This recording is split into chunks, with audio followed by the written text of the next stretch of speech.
Hi, everyone. It's 7 o'clock, and so I'm going to get started. Hi, Martha. I see you have your camera on. Um, so I'm just going to go over a few things, and then we'll open to questions. And if there aren't questions or comments, you can feel free to do comments or questions.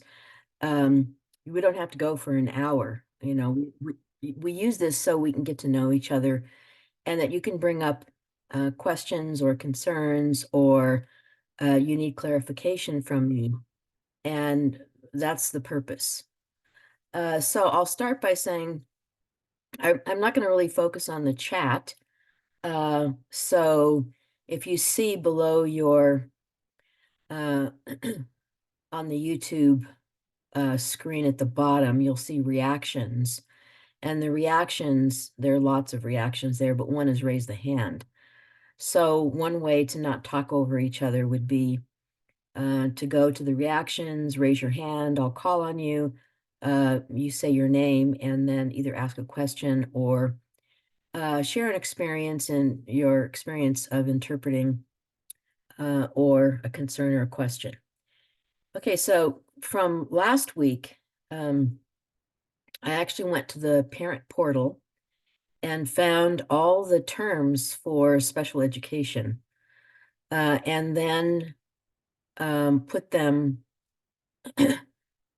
and the reason the parent portal is important, I then included that in the um, Canvas course.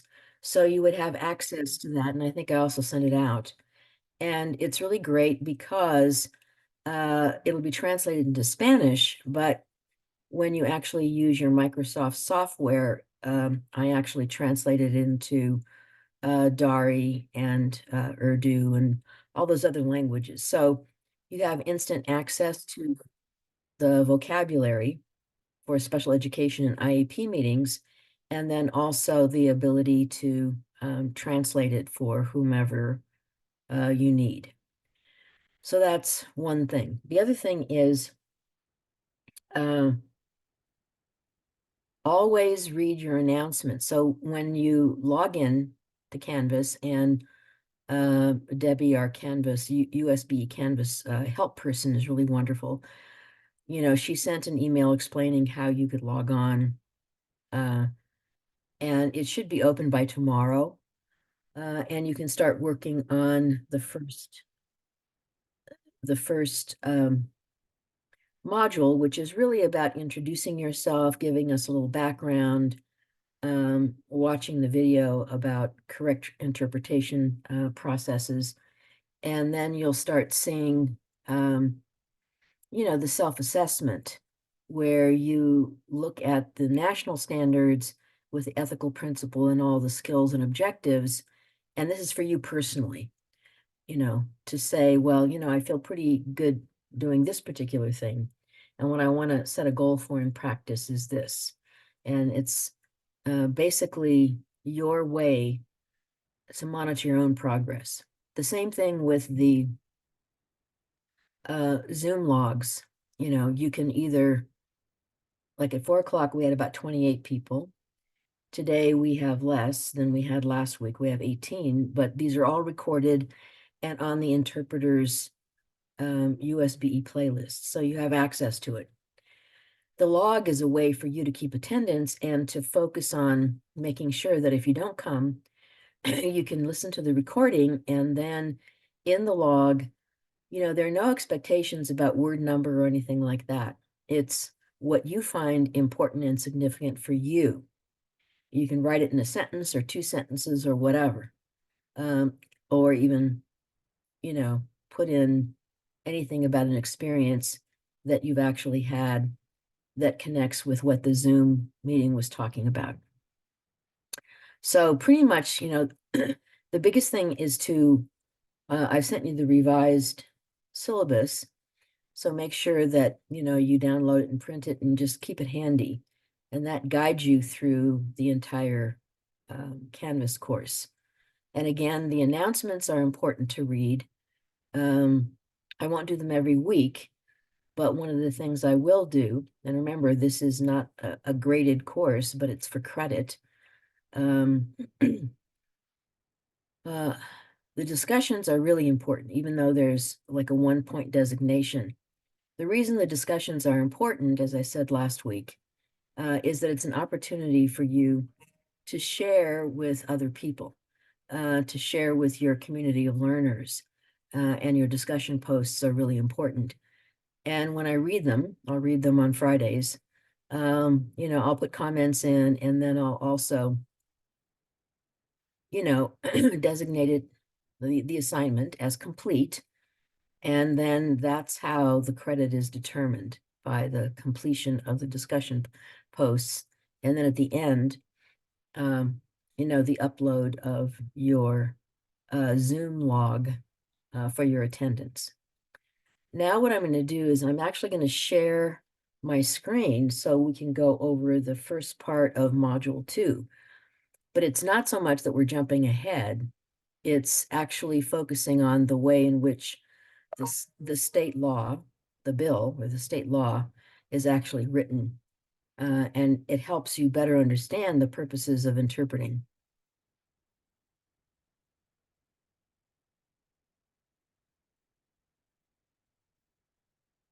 Okay, so let me know if someone, Veronica or somebody, do you see the screen, the share screen?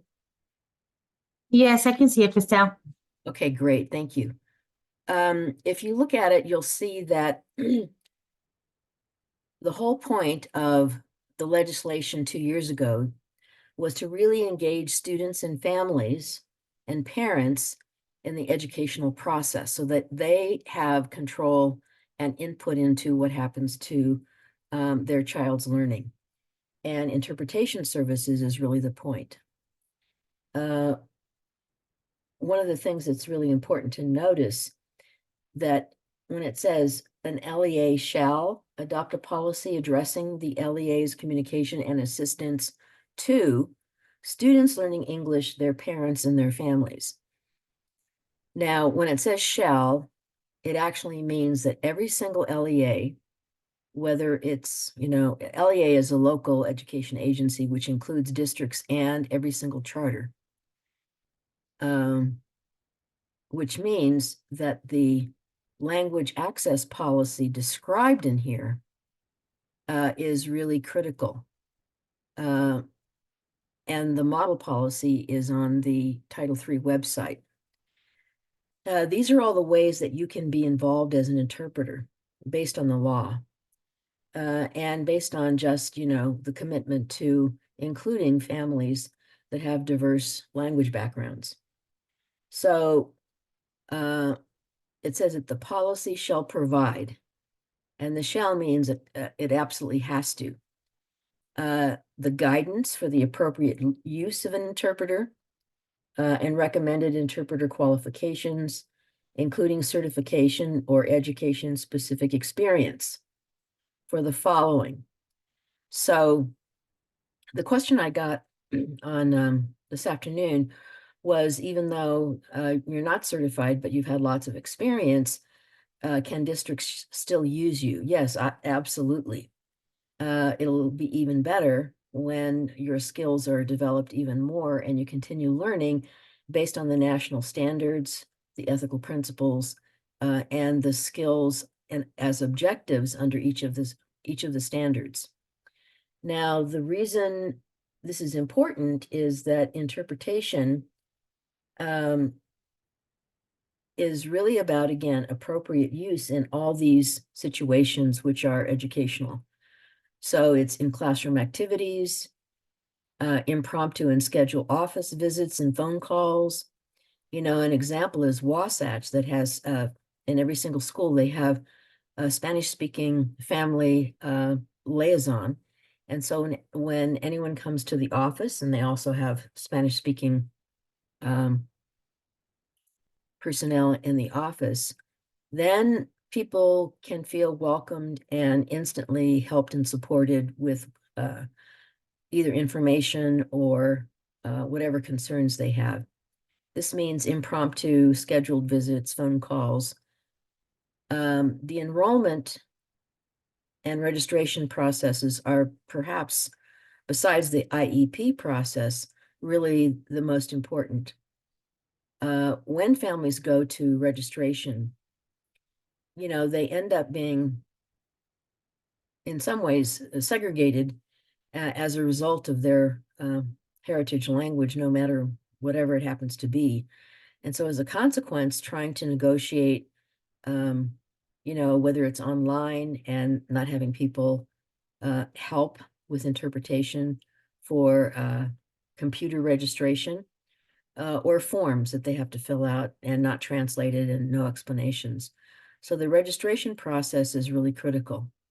We've seen really good work done, by districts throughout the state, and other districts who really have to support schools in doing the welcoming environment and creating interpretation as a key component. Of course, we talked a lot about the IEP process.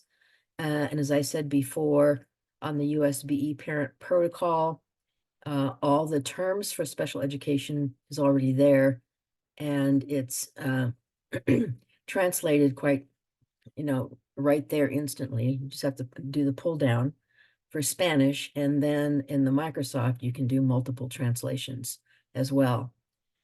So when you think about student educational occupational planning processes, this actually means for counseling, for meeting in, parent-teacher conferences, for students being programmed by their counselor. All these things are really important to help the parents feel knowledgeable about what's happening with their child. The other thing that is a really important piece that we learned kind of the hard way is the fee waiver processes. So almost 30 years ago, there was a class action suit against then it was called the State Board of Education, because there were processes used that didn't instantly support and help students who qualified for fee waivers. And one of the ways in which we found this out was that I was working with a colleague of mine in a resettlement agency, and she pulled up in English a list of fees that were something like $200 or $300, and the invoice was in English, and the parent had no idea what it was at all. And then as a consequence, the district actually then ended up submitting the name of the family to a credit agency, which of course then went against their actual credit, but they had no idea at all because it was in English and no one explained it to them. So the fee waiver process then became a huge issue about maybe 5 years ago or 6 years ago. And now the USBE department that really focuses on fee waivers has done amazing work. The state legislature was very clear about the legislative process and state law related to fee waivers that ended up supporting the permanent injunction that had been handed down by a local judge more than 25 years ago about equitable access to a quality education. Again, we have parent engagement activities, student disciplinary meetings, and any other activity that focuses on the interaction between parents of a student learning English and any educational staff member, whether it's administrators or teachers. So this is the typical form of how legislators create a bill, and then it goes through the entire process. This bill, HB 302, was passed through the House. The HB stands for House, the House bill. Dan Johnson and Thurman, a senator, two people from each of the houses. And it was unanimous in the House, adopted unanimously. I was there, and unanimous in the Senate, and then in the full legislative body. So this is a really critical and important piece of legislation that is now state law. And so this is included in your first module, or your second module, I think. so that you have the actual legislation, and you then know how students and their families should be supported in a language that is other than English. Okay, I'm going to stop sharing. So do you have any questions about that particular piece of legislation, or anything from your experience, or any comments?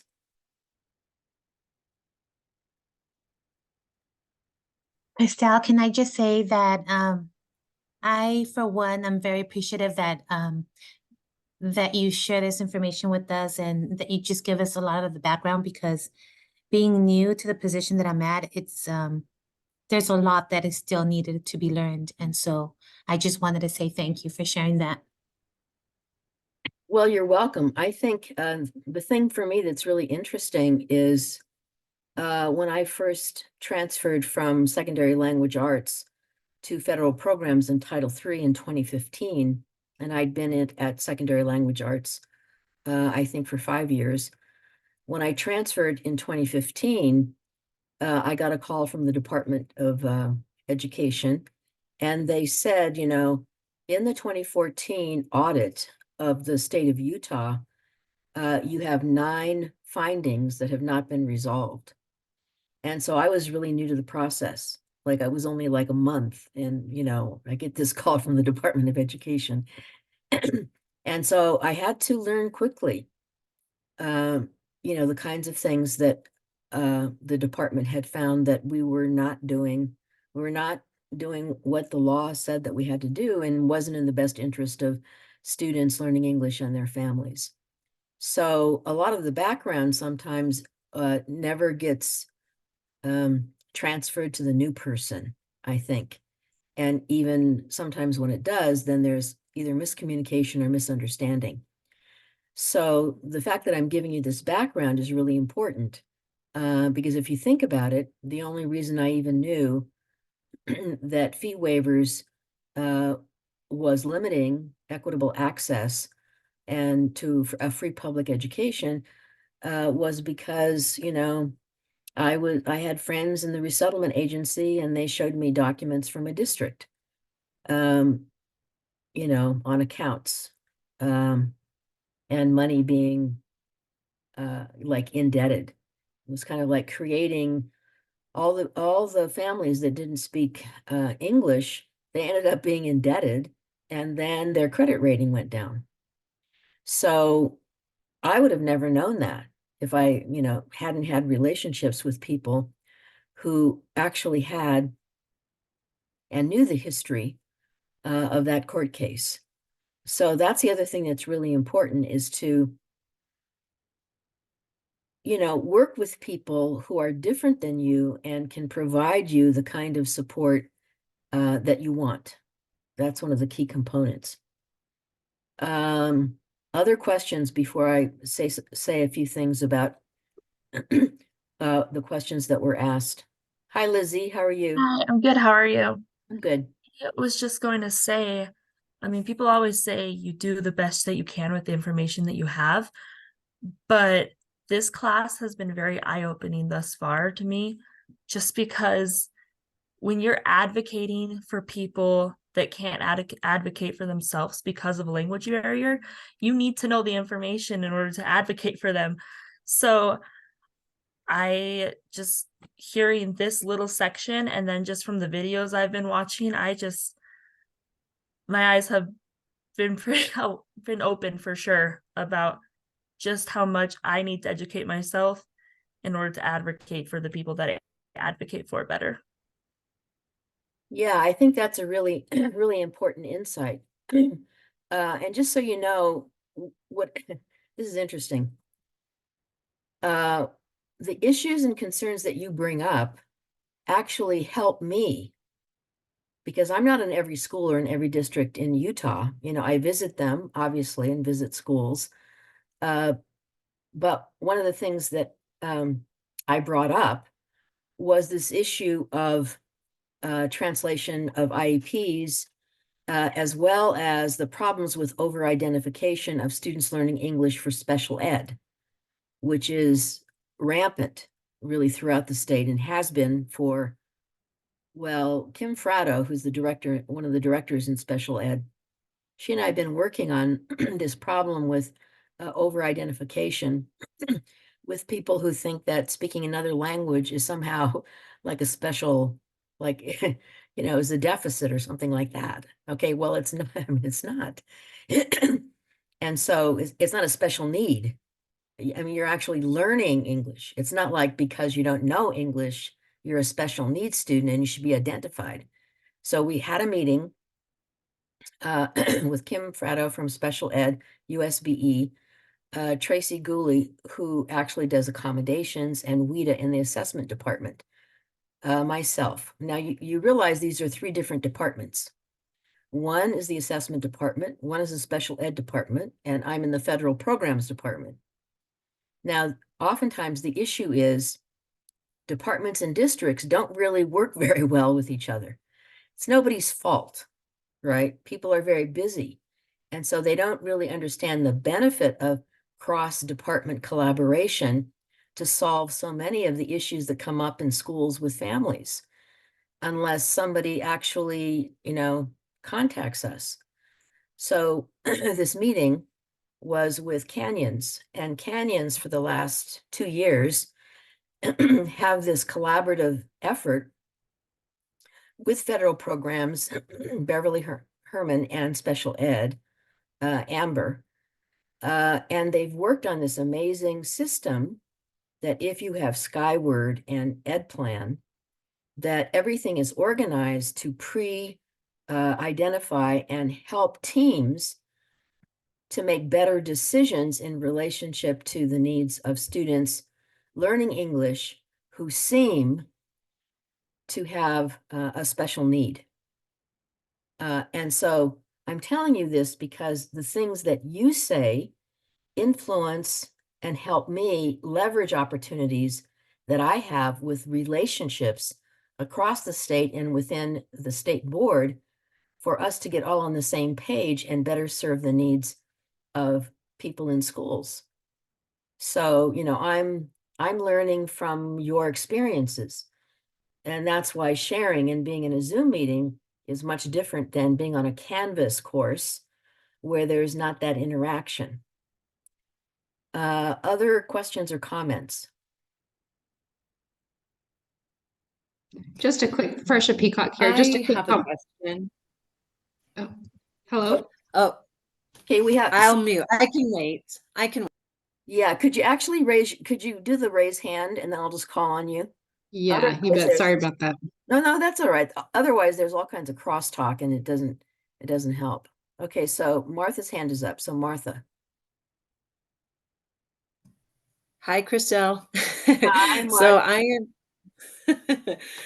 am. You had mentioned the word segregation, and it brought to my mind de facto segregation, and that was just really powerful because I have been in the school system since 1999, and I've seen things that I wish I would not have.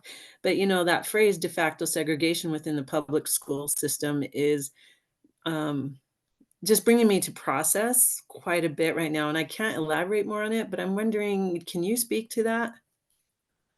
Yeah, actually, and I think I've uploaded it into one of the modules or I've sent you a link and it's on the Title III website and it identifies the actual 10 obligations for districts to ensure quality education for students learning English. And one of the key components is that students should be, really have access to the same courses that a native English speaker has. It even uses the term of segregated environments. So I'll give you a concrete example. If there is a district or a school that thinks the best way for students to learn English is to program them into courses in the lowest level and not integrated with all the other students, that's a severe violation. It's actually limiting and segregating students based on the perceived ability or a language, a culture and language. And that's against the Equal Educational Opportunity Act, that was passed in like 1974. That was like a long time ago. So this idea of what ends up happening is this very strange dynamic that was researched at Stanford. When the student population became more diverse, as it's happening in Utah, the response was actually three kinds of responses. And this was a huge sample size in, I don't know, 3 or 4 high schools, so like thousands of students. When the student population became more diverse, the educators would say things like, oh, those poor students, we want to help them. And so they would lower their expectations and they would be tracked into low-level classes. And of course, there was no academic progress, obviously, right? Because the kids knew that the educators didn't think much of them. And the other thing that happened is that because there was no progress, there was huge teacher burnout. So the teachers were even more frustrated with, having more diverse students. So then the reaction was, well, I don't really care who these students are. I'm not going to lower my standards. And so then as a consequence, the result was no student achievement and still teacher burnout. Then there was this kind of outlier group, which was a group of teachers who ended up collaborating with each other so that when they were asking for help by examining student work or observing their classrooms or what Hattie says is collective efficacy, then all of a sudden the students started increasing their learning and there was less burnout from teachers. So, this whole thing about perceptions and behaviors and then policies that reinforce, kind of responses to perceptions related to increased diversity ends up being, kind of a really serious problem. Because the goal is, and let's see, and I'll send you the link. In April, we're going to have the ALS meeting. And there's a big dream project that was developed 10 years ago with USU and Park City. And so they developed a way that the summer program would actually support students because, most people think about that everybody's like filthy rich in Park City. Okay, but there's this huge industry in the resorts, right? So you have all this service industry. And so about 25-30% of their students are native Spanish speakers. So what they decided to do was to have a summer school, which was pre-AP that really supported the students. So high expectations. This was 10 years ago. And one of the reasons they did that is they actually realized that when minority students, diverse students, ended up being in AP classes, they often ended up being the only one or the only two or whatever. And then as a consequence, they were ostracized by the other students who typically are programmed in most of the AP classes. And so they were considered outsiders. And so they ended up dropping out. So then there were never any diverse students in the AP classes. So then what happened was when they started the summer program and the English learners, the native Spanish speakers came into the AP courses, they really were much more skillful in dealing with AP, the content. And so then all of a sudden, they became an asset to all the other students in the class and became accepted. So now you have those students with scholarships. They all do post-secondary degrees. Lots of them become teachers and go back and teach in Park City. Somebody that I know who's a good friend of mine, who now is back, and actually wanted to, at USU, he wanted to go to Logan School District in front of the board to advocate a big dream program for Logan schools. So he's become this amazing advocate for increased rigor and support for students learning English to have access, goes back to segregation, access to advanced coursework, career and coursework. So I hope that gives you some background about what can actually be done to overcome these kind of unconscious ideas about who can do what and what access to which courses they should have. Hope that helps, Martha.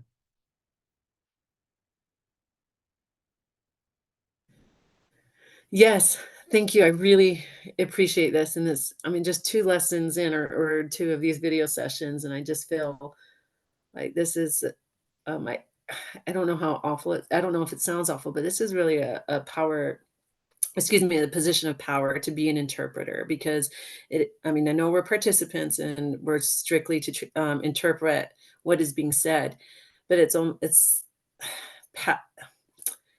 I'm just processing a lot. There's just advocacy is the key, and Yeah. although it may appear as passive advocacy because we're a participant, we're not summarizing and we're not interjecting, but it's still such a powerful role in advocacy. So thank you. I appreciate your response. You're welcome. And the most important thing in advocacy is to actually create, quality relationships and partnerships with people who are typically different than you, right? And so leveraging the positions that you have and your opportunities to create partnerships, ends up really making a difference for students. Somebody else had their hand up, but then they put it down. I don't remember who it was. Other comments or questions?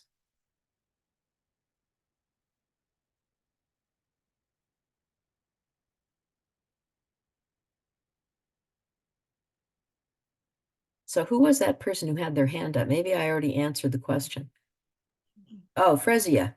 And then, so we'll start with, Okay, thank you. Sorry, no, I've been listening intently, and I was going to make a comment along the same lines that firsthand as a registrar at school, I've seen the relief that comes over the parent's face when they approach my desk and they realize, oh my gosh, you speak Spanish. That's wonderful. And it's like a whole new world opens up. So I appreciate the term that was just used of advocacy. I never considered that. I just thought, well, I'm just translating, I'm just helping them out. But I love that term of being an advocate for people. And I actually look forward to helping my little community more and more all the time. But yeah, no, you answered a lot of my questions and there were excellent comments made. So thank you.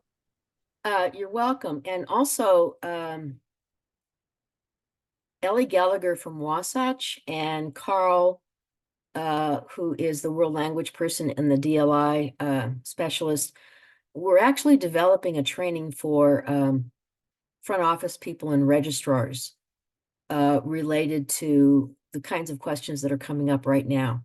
So that'll be probably coming out, I don't know, maybe in late April, just so you know. But we'll make sure that we communicate that to everybody so they know. I hope I say the name right. Is it Magali Lester? You had your hand up. Hi, yes.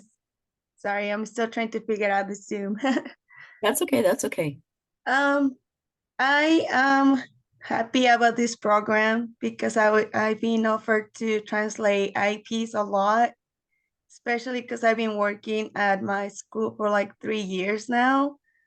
But I am a mom that has a kid with autism.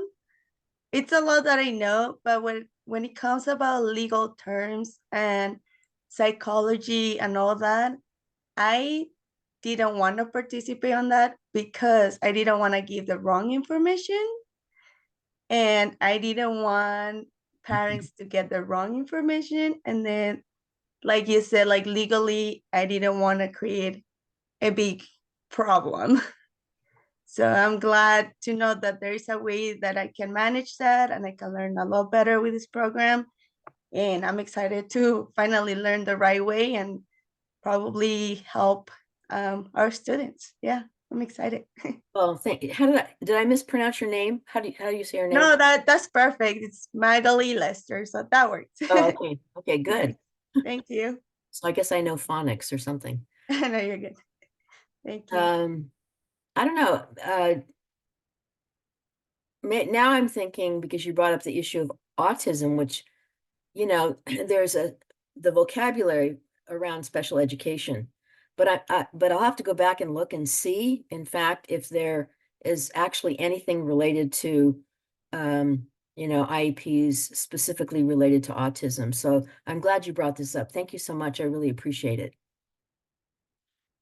Okay, other questions, comments, or concerns? Well, sorry, I was just gonna say, so in the school that I work at, in the elementary school and the high school combined, it's a 30, I think it's almost 40%, but I think it's mid 30% of ELL students. And most of these ELL students don't speak hardly any English, and their parents speak less English. And I'm the only person is fluent in both English and Spanish in the community. And you know, I'll be honest, sometimes it's stressful feeling like if I don't do my job correctly, then I'm hindering, you know, I don't know how to explain it, but I think watching some of the videos that are in Canvas today has, I mentioned earlier that I feel like my eyes have been opened a little bit, but I just really feel like I'm realizing I always felt like the responsibility of the job title I have, but I feel like it's just so important that I become as educated as possible in this, because I don't know, I care about my students so much, and translating for IEPs, helping people register, doing translation. For example, I did a translation this morning specifically between a mother that was concerned about her child that wants to drop out of school. And so it's just tons and tons of things that if I don't do my job correctly, I can completely change the course of people's lives. And that's a powerful thing, but it's also really stressful. So I appreciate this course. Yeah, you're welcome. Kiara has her hand up, and so we'll call on her. But I just want to say one thing.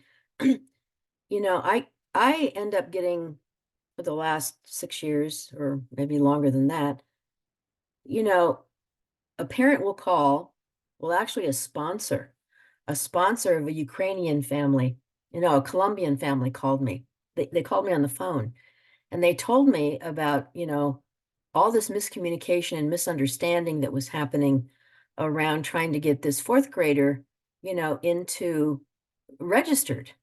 And so, because I knew people that were really clear in USBE and that they could actually work with the district to ensure, you know, that this student was going to get enrolled. This happened previously. You know, another district called me and said, you know, I don't want to complain about this other district, but they're not letting this student in. And so, you know, the level of responsibility that you feel because of the way in which you care about the children of Utah ends up being stressful.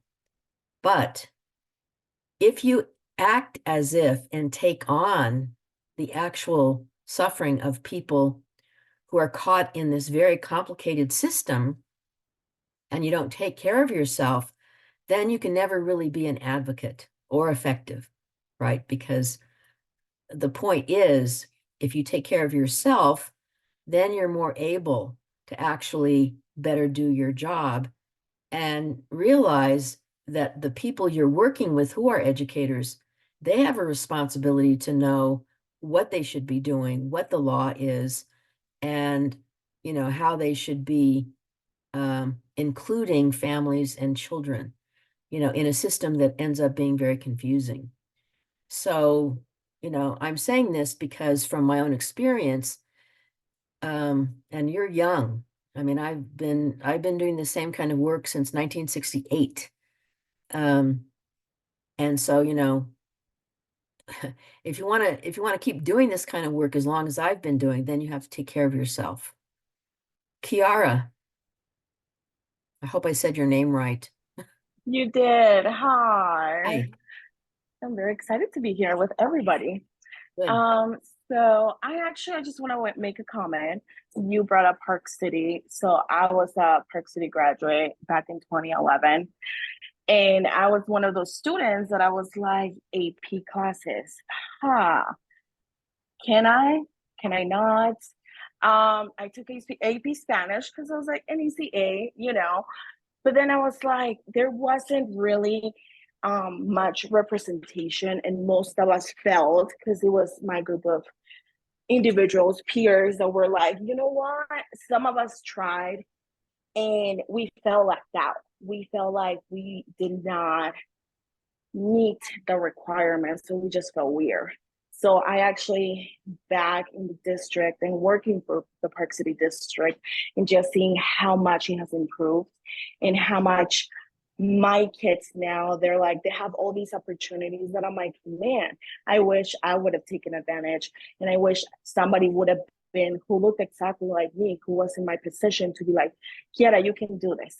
Go for it. It helps you. Don't worry about it. So I'm just so, I mean, looking at all of you and just seeing the impact we have when you're part of the community and you're that individual that has that voice to speak up for your kids and the families, and just the impact we have when we have individuals like you who we look up to and who we're learning from. I mean, it's just awesome. And I'm so excited. Well, thanks, Kiara. And I'm really appreciative that you said that you've seen that you were a graduate and you've seen the progress that Park City has made, you know, and there's a wonderful high school with a great principal in Provo.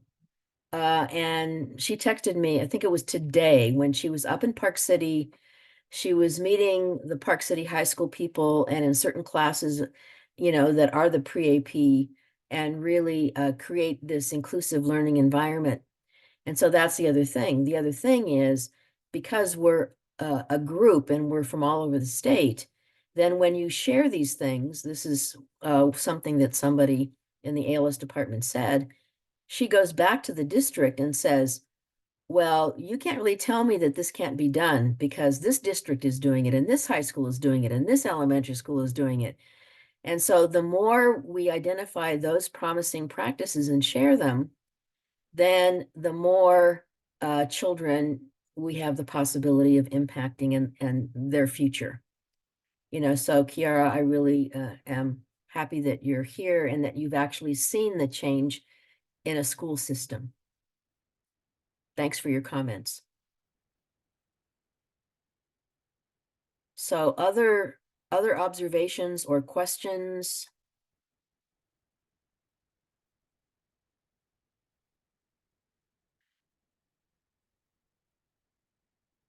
So I'm going to tell you about another issue, and I talked a little bit about it, but a lot of people in many districts or charters think that the only way they can really support English learners is to have Title III money. Okay, Title III money is, first of all, not that much. It's, you know, you might think that, you know, 5 million is a lot, but it ends up being allocated to every single individual EL in the entire state. And then the per pupil allocation ends up being, you know, something like $12. So if you have a lot of students, then you end up getting more money. But the question ends up being, this is supplemental funding, because state funds and used well in a district should be ensuring that there are interpreters, right? That counselors are trained so that they use interpreters to really help students, you know, increase their academics and support from teachers so that they do take concurrent classrooms. They're taking CTE classes. They're taking career and college coursework. And, you know, every single student is capable of doing that with the right support. So the advantage is that you know, creating partnerships with all kinds of different people across the district and across the state is the way in which we learn together. That's why we consider this a learning community. This is how adults learn, you know, as well as students. So anything else? It's 7:45 and I'll wait. I'll give you lots of wait time to think if you have any other questions. As I said, every Friday, I'll be spending most of my Friday reading your discussion posts, especially now that, you know, I can put a face with a name. You know, I'm very excited about reading what you're posting. And, you know, the initial videos are helpful. It's hard to find really good videos about interpretation services. But the ones that we have found, I think actually, you know, end up being aligned to the standards. And that's what we're focusing on, you know, the national standards. Any other questions or comments or experiences?